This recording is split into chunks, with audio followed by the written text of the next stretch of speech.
On today's show, we break down the Raptors and Kings controversial ending and debate how the officials should have handled it. we discuss Dwight's flying bows, the Pelicans' resurgence, and Under Armour's tumble. And the apocalypse is near as Red Panda drops a ball in Weekend Whoopsies. It's Monday, November 21st. The starter starts now.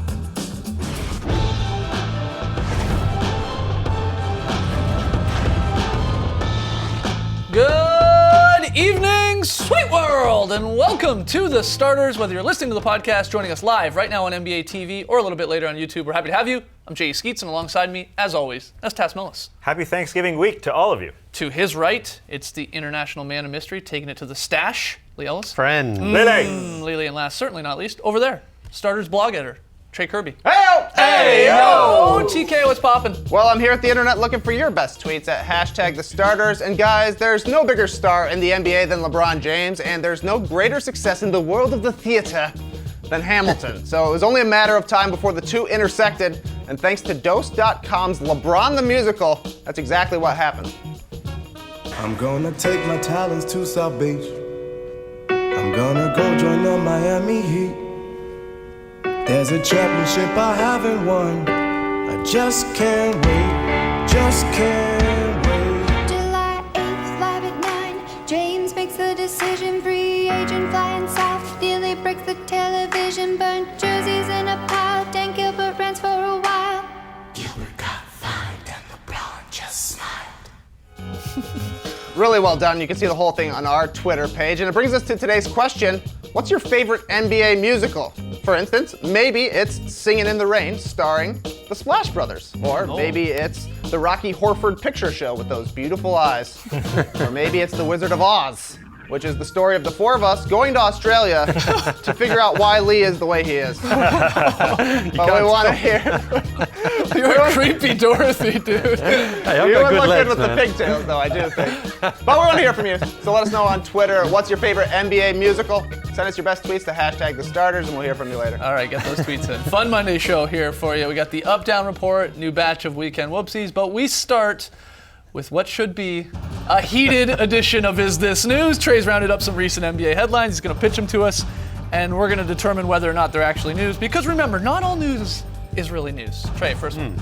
Our first headline comes from the Toronto Star, and it reads, Raptors lose to Kings in controversial game-tying call. Is this news? Is this news? Right calls, mate. Next one. Put this on the front page of every of the two Canadian national newspapers. Easy. This is news. Terrence Ross did everything he could to get the shot off in 2.4 seconds.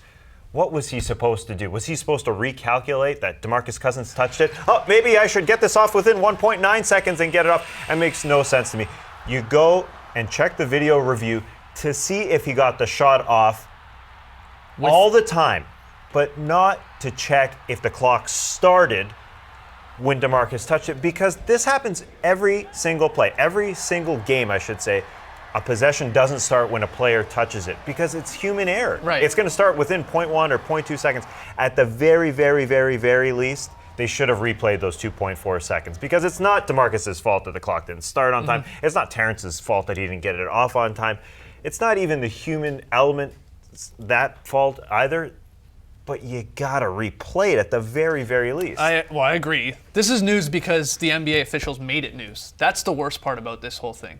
Because it's actually the perfect storm for the NBA, the officials, the teams involved to just go and play overtime. And what I mean by that is the Raps were not down 1 or 2 and Ross, hypothetically, or he hits the 3, obviously, that doesn't win them the game, right? It ties the game. It's almost perfect. They're like, let's play 5 more minutes of basketball. This is what Dwayne Casey was saying because to him it was indisputable. They went and looked at it in New Jersey. They took forever to try and figure out this whole thing of let's start the clock at the exact moment Cousins touches it, despite, as Tass just said, multiple plays in many games where the clock just can't possibly start at the exact same time someone touches it because a human is starting the clock. Yeah. And then the other thing is, this was in Sacramento. So let's say they count the Ross 3 and they go to overtime. What would Kings fans possibly be allowed to be mad about? It's their clock operator with the error. It's not like they're in Toronto and there's a conspiracy or something like that. Yeah. That's why it's almost mind-boggling that they just didn't go, all right, he did touch it. It should have started earlier, but let's also point out the clock started before Ross even touched it. So they knew someone touched it. Yeah. Right? It was in between. When Cousins touches it, when Ross gets it. Why don't you just play 5 more minutes? And Yeah, that's what Casey well, was getting at. I think he's absolutely right. If you're the Sacramento Kings, though, I mean, you are then potentially losing a game that is a win based on what the referees and the replay center came to the decision that he didn't get it off in time. So if you're the Kings, you're like, What are you seeing that I'm not seeing where he doesn't get it I'm off just in- presenting the evidence to you that caused the result of the game in Right. the end. Okay, so if you're the Sacramento Kings, you go, we've got to win. Why do we have to go to overtime and confirm that victory? Do you think their body language said that to you? When Well, that Dave happened, Yeager honestly, wanted to get off as quick as they could because he Well, wanted to put that win in the books and he just also be done with it. He also was a little shocked by it. Oh, of course he was. I think everybody was because it's extremely rare that you would see where they go to the replay center and say, well, he wouldn't have got it off in time. But that's what they did, and that's the decision they came to at the replay center. Mike Callahan, the referee on the floor, he doesn't really have any say on that because it's all done sure. in The Secaucus. So shot- he's in a rough position because even if he wanted to overrule that, I'm not sure he's allowed to. The shocking part was they should have had more time on the clock than 2.4. Not that it should have came to this, but in the previous possession, the 24-second shot clock went off. There should have been 3.2 seconds, but for some reason, there was some bad math that was done. Yeah. And Patrick Patterson tweeted after the game, and we didn't notice it actually watching the game. I'm not sure why, but 24-second shot clock violation after the clock said 27.2 gives you 3.2 seconds, but we started with 2.4 seconds. That's a bigger concern right there. But correct me if I'm wrong, isn't that on like the Raptors bench and their assistants to sort of catch that when that happens I and go, suppose. well, we should check that and there should be That's more. some But pretty once it's simple gone- math, though. That No, should have I happened agree. in the arena. That shouldn't have happened at all. Like we're hearing, Michael Grange, I believe, was reporting that the Raps are going to protest this, right? It sounds like they're Formal going to go through complaint, this, a yeah. formal complaint, and we go from there. Do you think anything? Do you think they'll for whatever? I mean, I know we've seen it, I believe, once in the last 30 years Hmm. where we've actually gone back and played some portion of a game. It was, I believe his last game was with the Heat and the Hawks way back when.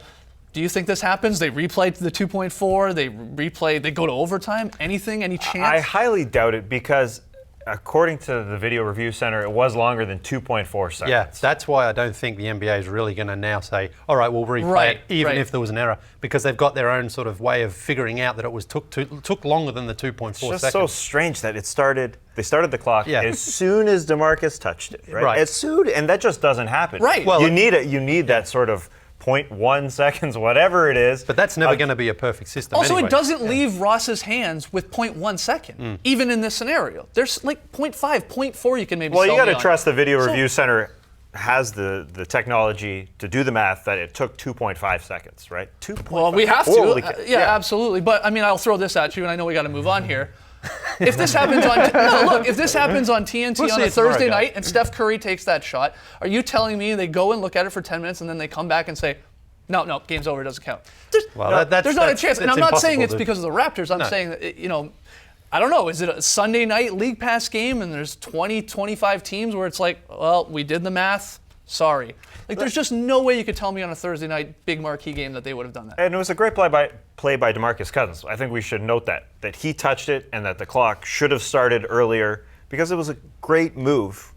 And the clock should have gone before Terrence Ross got it off because he didn't know how much time he had. No, he just shot. He just shot. He went through his normal way of like, I got to get a shot off here, and he got it off in time. But he not shouldn't to have give hit the them shot. anything. Let's Not to blame give them- Terrence Ross. Yeah, no, not to give I him know- anything, not to at least replay it. Doesn't make sense to me. Put 2.4 Yeah. back on the clock, which should have been 3.2, and replay it. I have a feeling we'll be talking about this a little more on the Twitter show. Well, I have a feeling it could come up. how about the first 47 minutes and 7 seconds where the Raptors should have beat the Oh, okay. Sacramento Well, Kings? yeah. No, they've lost to the Sacramento Well, Kings 4 straight yeah. times. You know what? As I say to that, let them lose in overtime then, because that's where they got to, in my opinion. All right, Trey, next headline. Sounds like we need robot refs, but that's just me. Our next headline comes from the Atlanta Journal-Constitution, and it reads, Budenholzer on Howard ejection, probably the right thing. Is this news? Probably the right thing. He absolutely deserved to be ejected for that, and he should have been suspended. The Hawks are lucky that Dwight was even allowed to play on Sunday. This is just a careless effort here from Dwight Howard. He's been in the league long enough to know that you can't have your elbows up there like that. The fact that Mike Budenholzer is saying probably the right thing, he knows he got away with one there. He did that on Friday, and then on Sunday he got his arms up in the head of Willie Hernan Gomez, Right. and it was just given a common foul. Yeah, Dwight has been known to do this throughout his career. This is the incident here with Willie. This is the exact same thing, really. He just Yeah. doesn't hit him as hard. Yeah, but then he does the sloppiest one after that where he just whacks at him. I mean, that's a suspendable offence, that. Hand contact to the head. Yeah, Willie told Stefan Bondi, they told me about that, but I didn't feel nothing. Maybe he felt pain in his elbow. I don't have you shouldn't get your arms up, obviously. But with the Atlanta Hawks, I mean, they were a very, very bad rebounding team last year. They weren't tough inside. The entire league knew that.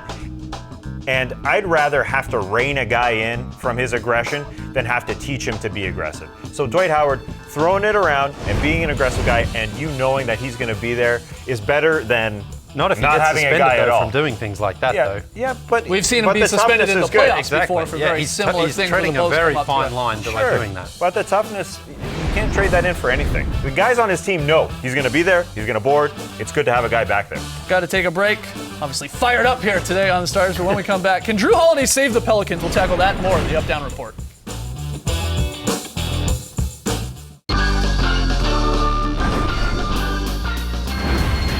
Back with the Starters, right into the Up Down Report, where we figure out where the four of us stand on some hot button NBA topics. We ask you to do the same on Twitter. Hashtag the Starters. Thumbs up, thumbs down. First one, guys. Drew Holiday returned to the Pelicans lineup this weekend after missing the team's first 12 games due to family issues. He looked great. Drew scored 21 points in his season debut Friday against the Blazers and followed it up with 22-point performance in another victory on Saturday. Both games, wins for the Pelicans, desperately needed them. So they put together a bit of a winning streak here. Are you guys up or down with Drew Holiday back now with the Pelicans making the playoffs? Can't do it. Don't be able to Nobody do in the it. least thinking about it. I really want Just do it. Just do You it. want? All you right, want- let's do it. You Yeah. want them to. I want It's them a to. feel-good story with Drew Holiday back. It's a great story with Drew Yeah. Holiday coming back. He looked fantastic considering he missed time for his. He had some off-court issues to deal with there. It's just great for Anthony Davis to have another guy who can actually draw a defender as well. Oh, A couple of times he saw little him more go offense, inside. yeah. Even if he missed those shots, Anthony Davis just cleaned them up, so it was great.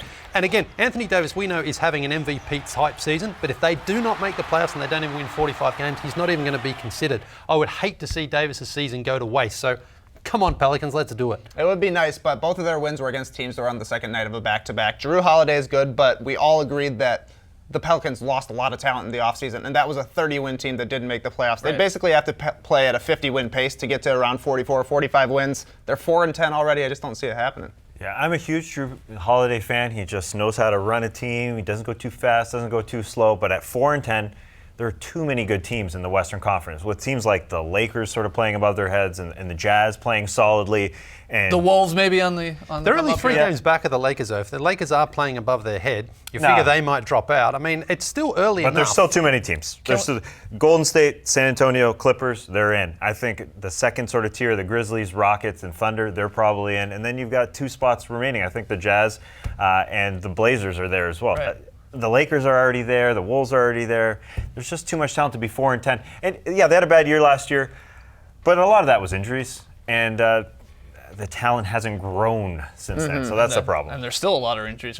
Can we agree that we're thumbs up on the goggles? Yeah, the yeah, goggles for are sure. very, very nice. Yeah, All right, shooting moving so on well. here. Saturday night in Milwaukee, the Bucks game ops crew decided to have a little fun with folks in attendance wearing Golden State gear as they panned around the crowd. Milwaukee put fans in that Warriors gear on the Jumbotron with captions equating them to being bandwagon fans. Some good lines here from the Bucks, but what do you guys think? Are you up or down on the Warriors bandwagon cam in Milwaukee there on the weekend? I like it. Oh, yeah. Thumbs up. They got a nice little rivalry going. Lee, we're on the different pages here. Yeah, I you mean, and look, the everyone else. Bucks didn't even make the playoffs last year, and they're ripping a team that's been to the finals the last 2 years, smashed the regular season records win. Playfully ripping. Yeah, I know. But listen, you saw also what happened. Everyone in Cleveland was ripping on the Warriors for blowing 3-1 lead. And what happened in the World Series? They lost. It's bad karma for Oh, so it's Milwaukee. going to be bad news for the Brewers, is what you're saying. Terrible. Watch out, Ryan Braun. No, look, it's fun. Obviously, it's fun. But, yeah, I mean, let's just, move on from the 3-1 stuff. For me, all beef is good beef. So if the Bucks are going to celebrate just winning a game last year, they might as well enjoy it because they haven't had a ton of success the past 20 years. So if Exactly. that's something you can enjoy once a year when the Warriors are in town, rub it in their faces. Yeah, exactly. It's once a year, so it can't be overkill because they only come Right. to Milwaukee once. Throw the Bucks a bone here. Nobody eats dairy anymore. Nobody eats cheese. They can have this. Give them this. How do we know they're bandwagon fans, though? Yeah. Maybe not. they're Yeah, Run probably TMC, Latrell Good thing Sprewell is, fans. Warriors get a chance at redemption too when the Bucks go to Golden State. So Yeah. they're going to have a bit of fun with their fans. Yeah, all is Julie fair when it comes to this stuff. Everything is fair. Wow, there's a deep cut. You're a real NBA fan if you just got that joke. All They right. didn't. They didn't. They doubt they did, because that was deep. All right, finally here, DeMarcus Cousins and his Kings teammate, they watched Kanye West walk out of a concert at the Golden One Center on Saturday night. They sure were not happy about it. Cousins took to Snapchat to tell the world, Kanye bounced on us, yo. Kanye pulled the plug after 30 minutes, and now he's canceled his tour. Are you guys up or down on Kanye canceling the rest of the St. Pablo tour? I'm big time thumbs down. Yeah, but he's got to do it. It's been a bad week. He's just making people more and more upset. At this rate, he's going to become the next Lauryn Hill, and nobody's going to ever show up for his shows because they're not sure if he's going to play. Trey, we had tickets to see Kanye West December 8th here in Atlanta. Yeah, we're getting refunds, though. Shout out to You need that refunds. money, Big dude. time thumbs up to refunds. Those are expensive tickets, right? They were very expensive tickets. As expensive as a pair of Yeezys, I heard. Not that good. Yeezys, the fake ones? Yeah, maybe those. Maybe those. All right, gotta take a quick break. When we come back, guys, the impossible, it's happened, and it's gonna be in a brand new edition of Weekend Whoopsies. Can't believe it.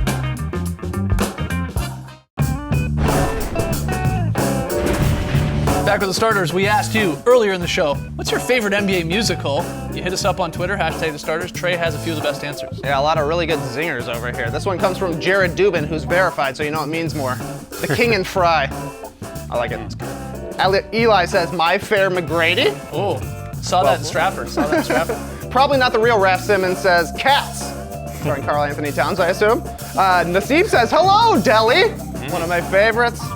The Book of Norman Powell from Danielle. And my favorite comes from Bella, who says, Jersey Boys. Because literally everybody in the NBA is wearing a jersey and they're a boy. Smart, Bill. All makes you right, think. keep those tweets coming. All right, let's get to a brand new edition of Weekend Whoopsies, and we got a whole lot here. Had a great season so far. Kevin Durant going into the camera bay here, and referee Lauren Holtkamp. Oh boy. Right, he was okay. He must have asked Lauren Holtkamp, you okay? Because she said, you okay? Yeah. We're all good. Everyone's okay. Everyone's You okay. Hey, those looters okay? Same game. Zaza Pachulia gonna hit the jumper and then dance, I guess, ride a fake pony? Wow. Wiggle? Making eye contact with Kevin Yeah, Durant, too. very sexual, isn't it? Marcus Smart gets into riding here, jumps on his teammate, Isaiah Thomas. This is wild. Isaiah, I know I'm small. You don't got to jump on my back. Cameraman's in the action again. Yeah, Taking a beating. same area, same game. Game was Weekend Whoopsies riches here, wasn't it? Celtics and Warriors. Well, let's stick with the Celtics against the Pistons on Saturday. The king of the flop, Marcus Smart. He's gonna take an air elbow. Oh, the hair really sells it too.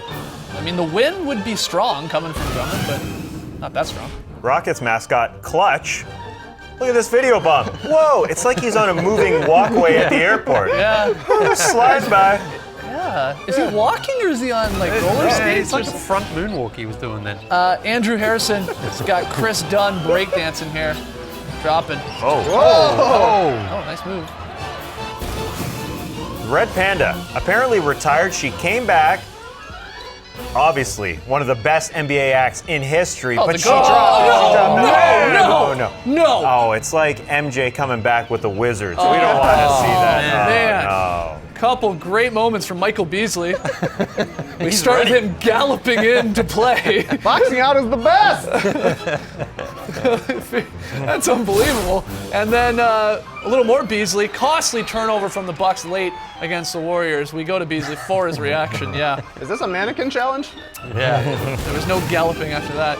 This is the prototypical whoopsie right here. 3 Clippers. Oh, we're got the board. No Same problem. team. We got it. How it slips to Rajon Rondo. Nobody knows. Paul Pierce taking care of his ex-teammate. Conspiracy. Sunday, Kent Bazemore. He's going to laugh here before throwing the oop to Dwight Howard because he sees that the third Plumlee's guarding Dwight, Marshall Plumlee, and that was easy. That was a great one. Rudy Gay finds DeMar DeRozan's shoe on the ground. So, smart move here. Get rid of it. Yeah. Get rid of it. Just Yeah. toss it. That's some gamesmanship. But watch this person in the crowd. gets it in the face. Oh, man. You can't be looking at your phone. Yeah, get off your phone, man. Monty Ellis in OKC goes tumbling into the front row. Drinks were spilled, but that's all right. Kevin Serafin's got a couple towels. He'll take care of the game ball. Now look how soaked this thing is. Oh, wow. But he is putting in some work here. Got to appreciate that. All right, we're good to go. No. The refs say, yeah, sorry, Kevin. It's over the limit. What a waste. They're different colors, those both. Not an NBA whoopsie, but on an NBA court. Halftime show. A wedgie here amongst these kids. Best part comes now. This is the best bit. Now, one try. Give me a Two boost. Tries. A No. lot easier when your players are 7 Okay, feet throw- tall to get it done. Yeah. Come on, Oh, Skeets! he's up there. He's up there.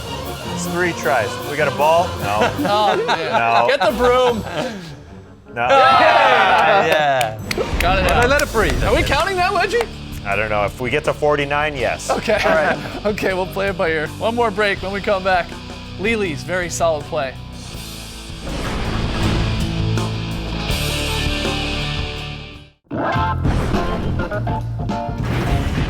Tonight's pick 'em play. Ooh, it's the Celtics and Wolves. I'm the one taking the Wolves at home. This game on League Pass. Everyone else taking the Celtics. I oohed and awed there because I really need to win this to have any chance of coming back in the month of November. So let's go Wolves. All right, Lili, where are you going for very solid play? Sacramento on Friday night, and if you want to know if laser eye surgery works, check out Chris Paul's pass here to Blake Griffin. Absolute hawker. Bounce pass corker. through 4 kings. Boom! Beautiful layout. That's what I call a very solid play. That'll also be one of the best passes of the year. But You're right. yeah, all right. Stash Watch 2016, looking real nice, Lili. Oh, here comes the weird mouth. Yeah, I buddy. love it. Flex those lips. Lee, over $4,400 raised for Men's Health. Go to Movember.com. Search for Lee Ellis. We're trying to get to 10K. We're running Yeah. out of days here, but Couple days to go. every little donation counts, and we really appreciate all the people that have already given. We had a beauty highlight that wasn't last night. Just because a play didn't count doesn't mean we're not going to show it to you. Watch this. Looks like Isaiah shot out of a cannon and throws it down, baby. I met an Irishman. His name was Shannon. Oh, I love that name, Isaiah Cannon. Yeah. He's like, we're going to see that on the starters, aren't we? You're right, Luke. You just did. My favorite character in Bloodline was Eric O'Bannon. Whatever. Starters Twitter show tomorrow morning at 11 a.m. Eastern. Join us. It's going to be a blast. We're going to have a nice Thanksgiving theme to this one. So it's going to be a lot of fun. Tonight on the network, Mavs and Spurs. Coverage starts at 8 p.m. Eastern. Game gets underway a little after 8:30. So enjoy that. We have a fan sign, Lili. Victor and his family from Melbourne. Shout out to Melbourne. Came all the way to Madison Square Garden for a family anniversary. Great job, guys. Keep sending them in if you go to games. The Australians are amazing with huge, the signs. All right, that's it for us tonight. Enjoy the game. See you tomorrow. Thanks for joining us, folks. And remember, the key to a healthy marriage is being engaged. Brace the weekend, people. Congrats, Ken and Marge.